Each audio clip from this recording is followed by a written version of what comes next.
Bonjour et bienvenue. Aujourd'hui, on va s'attaquer à un sujet qui nous concerne absolument tous, le droit à l'image. Pensez-y, avec les smartphones, les réseaux sociaux, une photo peut faire le tour du monde en un clic. La vraie question, c'est qui a le contrôle? Qui décide? C'est ce qu'on va décortiquer ensemble. Mettez-vous en situation. C'est un grand classique, on surfe tranquillement sur Internet et là, paf, on tombe sur une photo de soi prise lors d'un salon ou d'une fête. Et la question fuse immédiatement. Mais ils ont le droit de faire ça? C'est une situation que beaucoup ont vécue et vous allez voir, la réponse est loin d'être un simple oui ou non.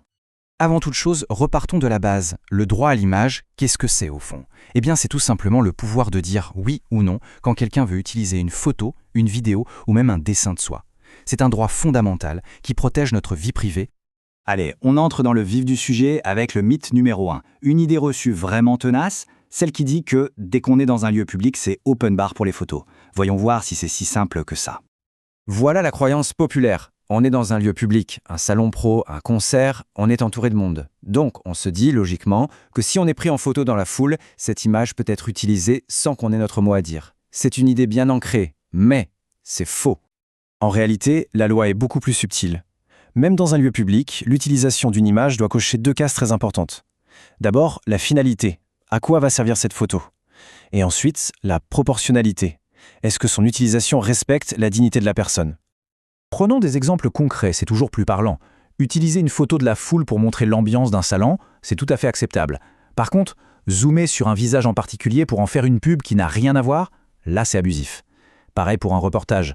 Illustrer un article sur l'événement, pas de problème. Mais publier une photo de quelqu'un en train de tomber, une photo humiliante, c'est une atteinte directe à sa dignité. Le contexte, c'est vraiment la clé de tout.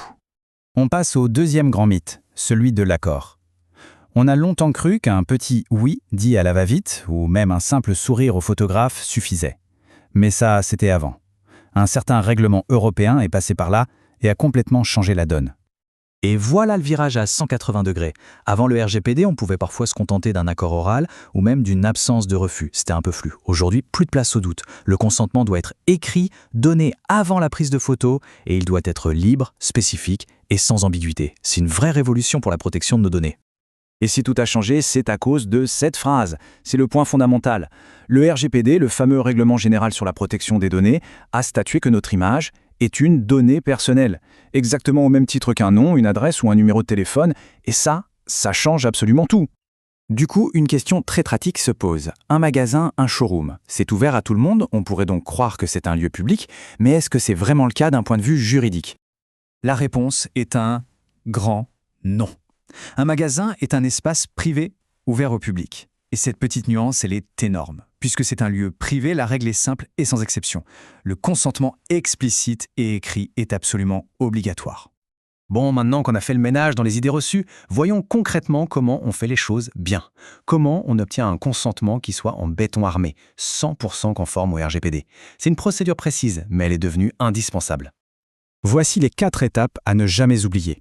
D'abord, il faut un formulaire écrit, clair comme de l'eau de roche. Ensuite, ce formulaire doit dire très précisément comment l'image sera utilisée, sur quel support, pour quelle durée, dans quel pays. Troisième point, une signature. C'est la preuve de l'accord. Et enfin, et ça c'est crucial, il faut toujours garantir qu'on peut changer d'avis et retirer son consentement aussi facilement qu'on l'a donné. Et il y a des cas où il faut être encore plus vigilant. Pour les salariés d'une entreprise, par exemple, même pour une simple photo sur l'intranet, il faut leur accord écrit. Et pour les mineurs, alors là, c'est tolérance zéro. L'autorisation écrite des parents ou des tuteurs légaux est obligatoire. La protection des plus vulnérables, c'est la priorité absolue. Ok, après tout ça, si on devait résumer, qu'est-ce qu'il faut vraiment garder en tête, qu'on soit la personne sur la photo ou l'entreprise qui souhaite l'utiliser? C'est un jeu d'équilibre. D'un côté, chaque individu doit savoir que son image est protégée et qu'il ou elle en a le contrôle total. De l'autre côté, les entreprises doivent graver dans le marbre que le consentement écrit est la règle d'or et que l'information est une obligation. Parce que jouer avec ces règles, ça expose à de très gros risques. Et quand on dit « gros risque », on ne parle pas d'une simple tape sur les doigts. Le non-respect de ces règles peut déclencher 3 grands types de sanctions. Les conséquences peuvent être civiles, avec des dommages et intérêts à verser. Elles peuvent être pénales, avec des amendes et même des peines de prison. Et enfin, elles peuvent être administratives, avec des amendes qui peuvent être extrêmement lourdes, infligées par des autorités comme McNeil. Croyez-moi, personne n'a envie de se retrouver dans cette situation. C'est un sujet complexe, on est d'accord. Et c'est justement pour aider à naviguer dans ces règles que des experts comme DPO Partagé existent. Leur mission, c'est d'accompagner les organisations pour s'assurer qu'elles font tout lien, en conformité avec le RGPD. Ils développent même des outils de formation très efficaces, comme la plateforme de sensibilisation Focus RGPD, pour que toutes les équipes soient au courant. On va se quitter sur une question qui ouvre le débat. Dans un monde où l'intelligence artificielle et les deepfakes peuvent créer ou modifier des images à l'infini, est-ce que les lois qu'on a aujourd'hui seront suffisantes pour protéger notre identité visuelle demain? La discussion ne fait que commencer.